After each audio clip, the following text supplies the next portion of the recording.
We're delighted once again to have Danielle DiMartino Booth, CEO and Chief Strategist at QI Research and a Fed expert to discuss the Fed decision yesterday as well as the economy.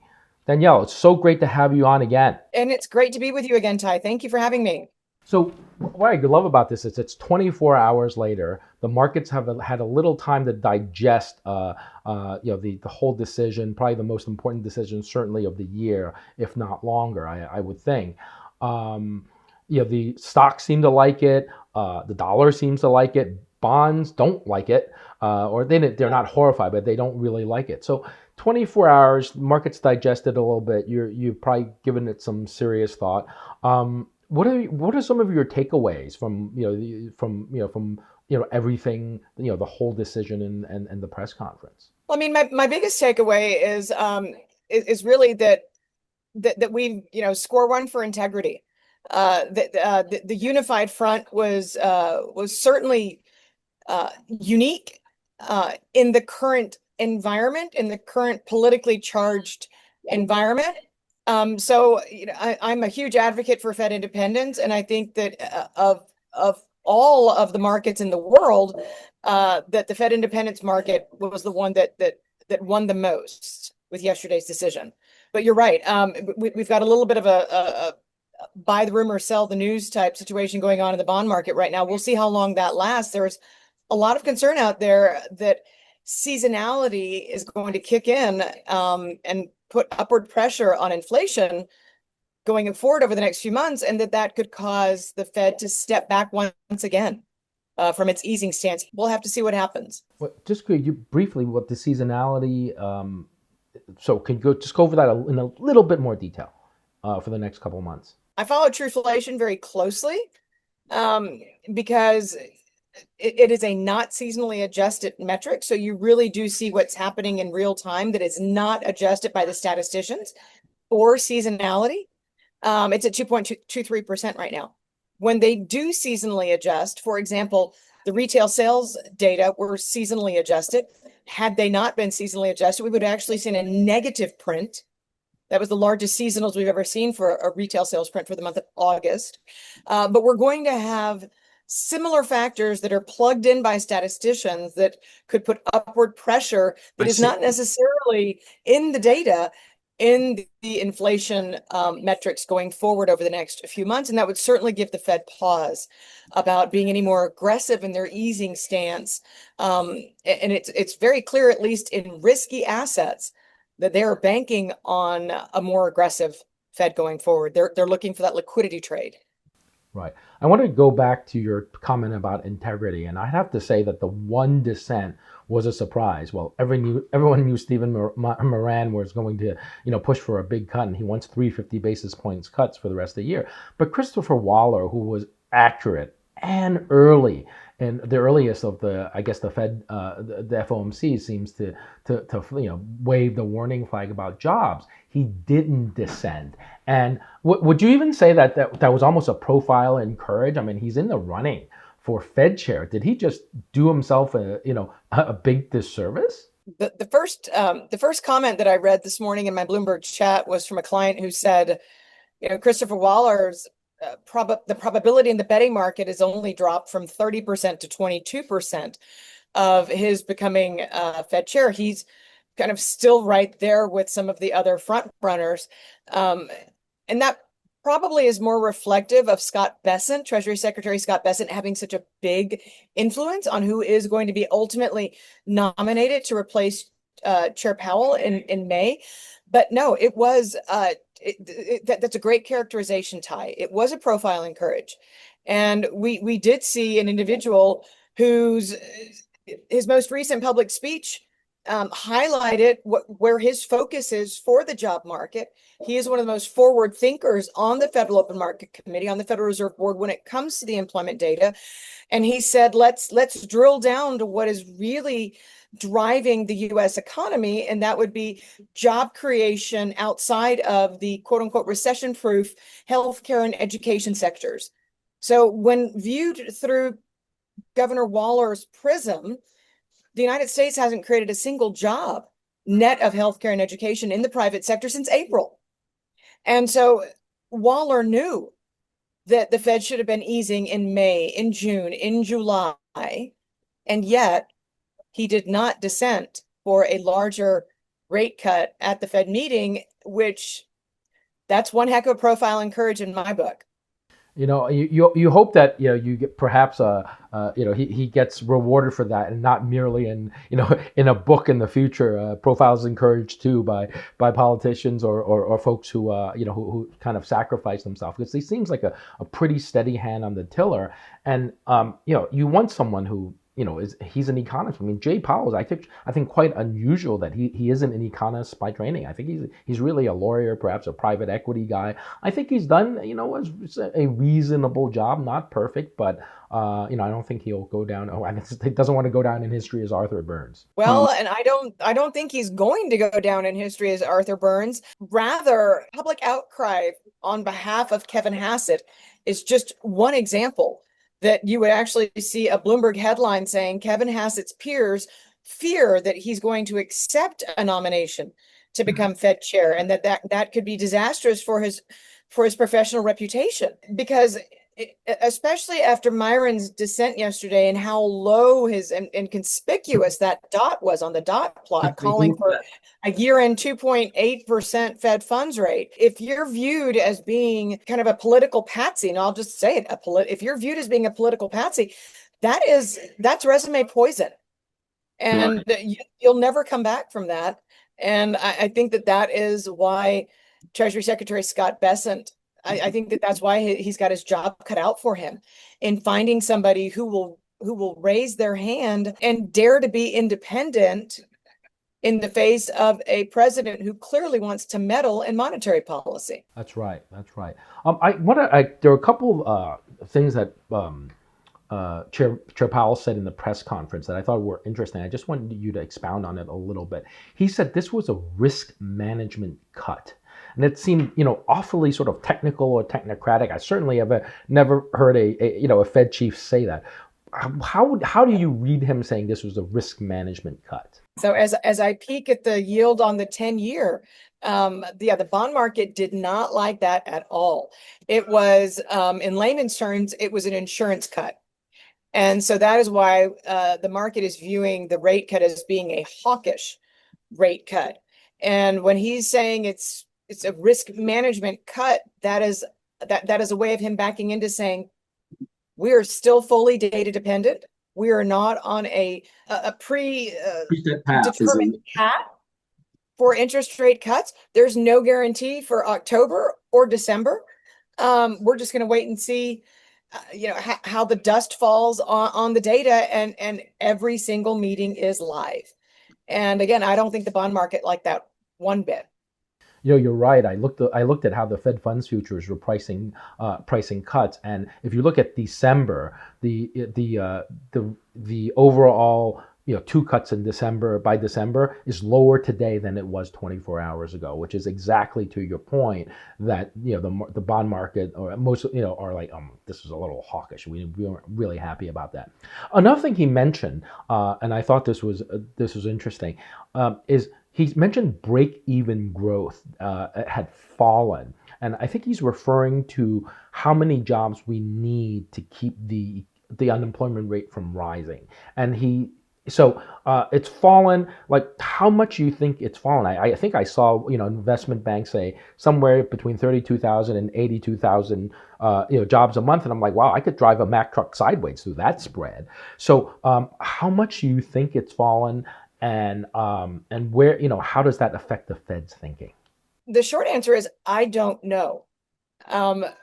There are some very reputable statisticians who are predicting that we're going to have the first year of a net decrease in the U.S. population in the history of the country. We're in truly extraordinary times if you're talking about that magnitude of outmigration. And that does indeed bring the break-even number down in terms of the number of jobs that have to be created in order to hold the unemployment rate steady. I'm right there with Anna Wong. She's kind of in the 65,000 area. And I think what we have to be mindful of is that given the trajectory of downward revisions. And what we know at the state level, we wrote about this today in the Daily Feather, that it looks like June's negative print, the pandemic notwithstanding, the first negative print in 15 years, that it's going to be revised from being, I think, negative 14,000 to closer to negative 70,000, negative 65, 70,000, meaning it looks like job growth may have peaked in May and turned negative after that. So yes, Chair Powell is going to focus on the outmigration. He's going to focus on immigration. He's going to focus on a lower break even in order to justify payrolls hovering around the 20,000 mark over the last 3 months or so. That is neither here nor there, however, if we have net job destruction. Right. So I think that is, and again, if that is the case, I fully anticipate that the Fed will push through with 2, if not 3 total 75 basis points of rate cuts in 2025. If we do see a weakening in the job market data, but if we don't, I think that they're going to fall back on that lower break even level, justifying their remaining in a more hawkish stance. I want to just follow this thread for a little bit longer. Can we get, immigration is down dramatically. Deportations are, much higher than they have been. I think the administration may want to make it higher, but certainly immigration is probably, near 0% at this stage. Whether that will change in the coming years, you would think likely that they would take their foot off the brake at some stage of not this administration, but, future administrations. But in terms of, can an economy like ours grow at 2% GDP, or I best in wanted 3, but I don't know if that's realistic. 2% GDP with zero population growth. Would people have to work harder and productivity have to be huge? Can that happen? No population growth and a growing economy. Well, we're certainly hearing from individuals in the labor market who do have a job that they are being made to work harder for the same amount of pay. So in a sense, we're already where you're talking about the eventual destination being. The flip side of that, though, is we don't know what ultimately artificial intelligence is going to do to productivity to the upside and to job destruction in the interim. So, the fact that we have, moving away from the technology sector, the fact that we've had 3 consecutive months of losses in the construction sector, that will have follow-on effects, ripple effects throughout the rest of the economy, because there are other sectors that are very dependent upon construction being maintained. So we're in a wait and see mode, but yes, long-term, Ty, we absolutely have to have a growing population in this country. And that's why I've always been an advocate for, I'm the product of immigrants myself from Italy, but that's why I've always been an advocate for smart immigration policy, not no immigration policy, smart immigration policy. And we can only hope that future generations of the nation's leaders find a happy medium so that we can indeed, while our own demographics and the birth rate falls in this country, that we can indeed sustain an adequate level of population growth going forward. You're right. I'm a product of immigrants as well, and I think the immigration experience has generally been very, very good. I think what happened is for some odd reason, the previous administration seemed to run open borders for 3 years, and the backlash against that has been very, very substantial, and sometimes probably a little too heavy-handed. I want to move back to the Fed, and it was late in the press conference, and somebody asked about the third mandate that somebody had mentioned recently. I can't remember if it was Moran or Besant. It was definitely Myron, and he was talking about the third mandate of maintaining a low level of interest rates. And he Powell danced around that, I thought, kind of beautifully. I think he said, if I get the dual mandate right, I don't have to worry about the third mandate. And I thought that was a really kind of an artful dodge.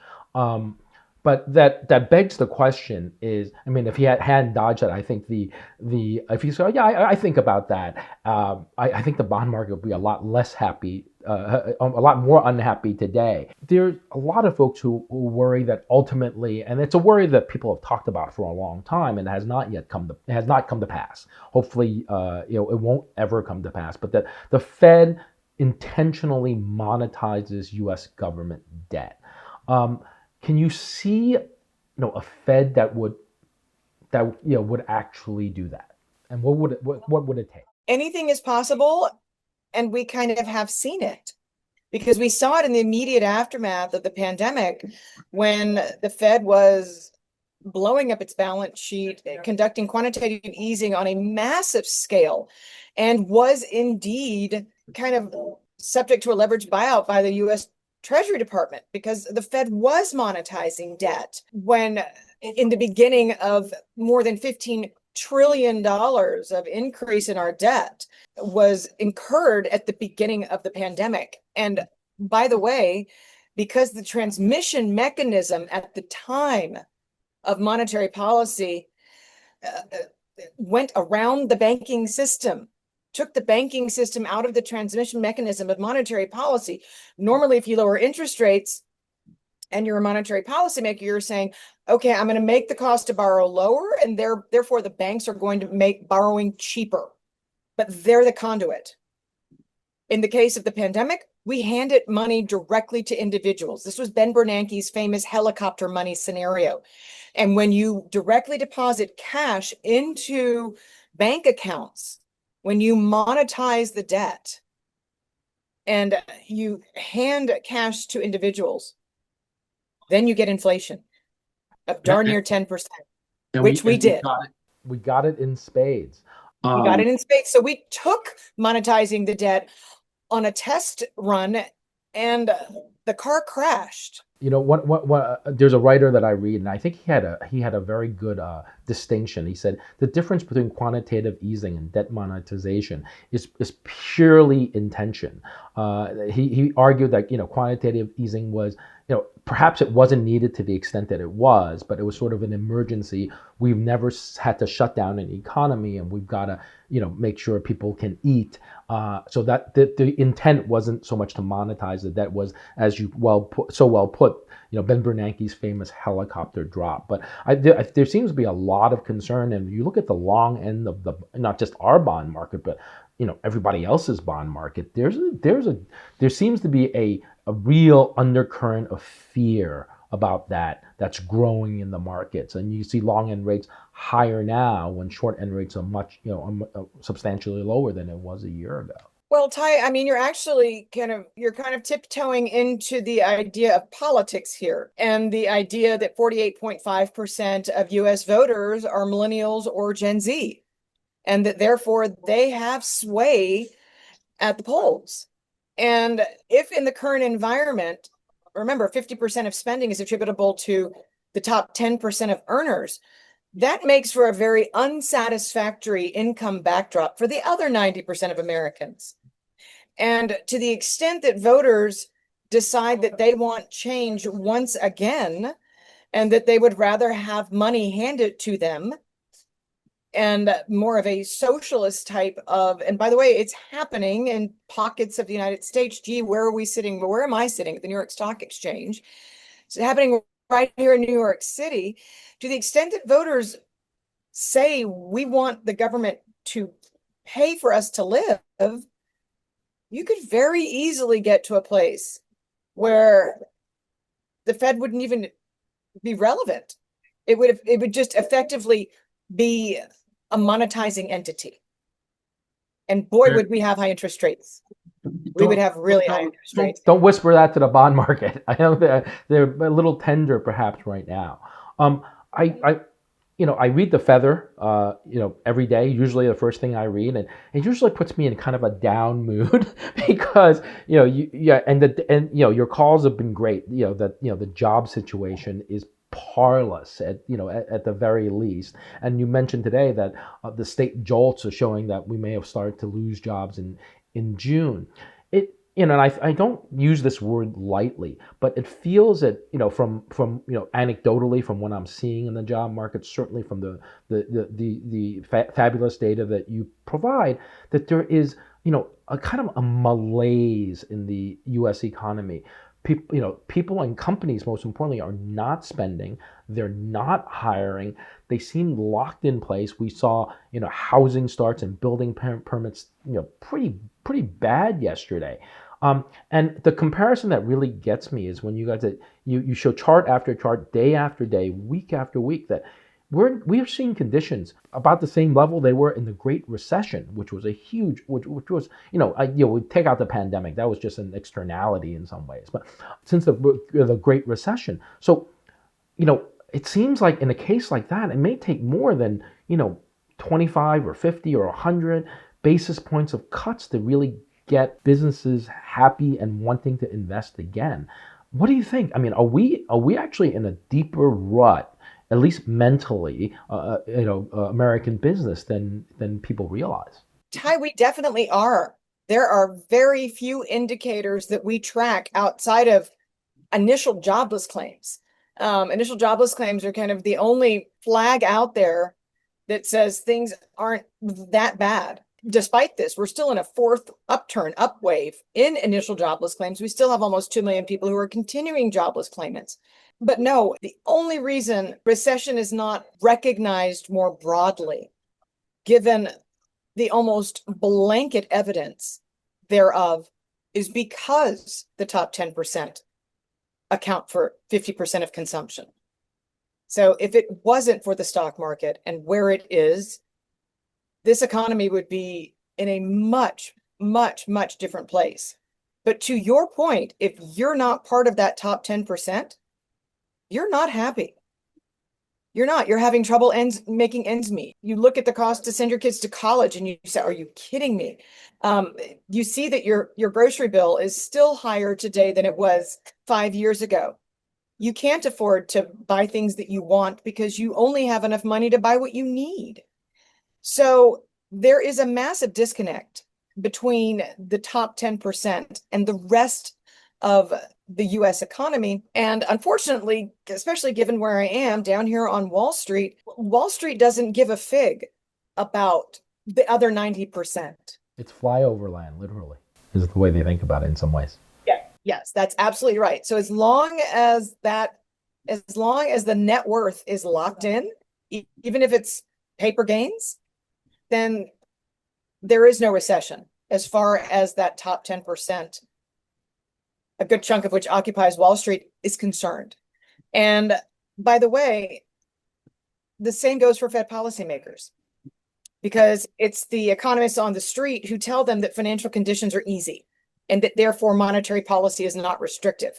Tell that to a working man or a working woman. If you were the only governor on the Fed and you could put rates wherever you wanted to put them, to put this, to dispel this malaise, and your only weapon was short-term Fed funds rates, really, without sort of the monetizing bits and bobs, how much lower do you think would you put rates to get the engines really, we need to hire, we have growth prospects? How much would you lower front-end rates? Well, Ty, you ask a question that actually can't be answered because of demographics. So, to the extent that you lower rates, you're going to begin to alarm the baby boomers who have $7.5 trillion in money market funds. So you can only go so low before you hit their income. You hit their income dramatically. It is their income. They spend 70 cents of every dollar of interest income that they earn on their risk-free assets, on their cash, which was 4.25% yesterday, but I can guarantee it's 4% today. If you go below 3% in terms of what they're earning on their cash, and I'm a huge advocate for having the floor never be 0, but be 2%. I think zero interest rate policy is disastrous and has been a massive failure. Of course, that is the gateway to quantitative easing. That's a prerequisite for quantitative easing. You must first get the Fed funds rate to 0 before you can even engage in quantitative easing. So I'm a huge advocate for 2% being the floor. But if we did go to 2%, Ty, I think you would unleash the 40% or a good chunk of the 40% of the stock market owned by individuals who are 70 and older, simply because they're too old to rejoin the workforce, which was not the case in 2001 and was not the case in 2007. They did rejoin the workforce. We did watch the labor force participation rate for Americans over the age of 55 increase significantly in those two episodes because the baby boomers were young enough to go back to work. That's not the case right now. So monetary policy is a delicate balancing act. It isn't easy, and he did say it was unusual. Well, Danielle, thank you so much for joining us today for the insights. It's tough to be accurate and sort of gloomy. You always want to be accurate and sort of paint a bright future, and hopefully we will get there sooner rather than later. We look forward to having you on again soon, but probably certainly at the next Fed meeting. Thank you so much. Absolutely. Thank you, Ty. Take care.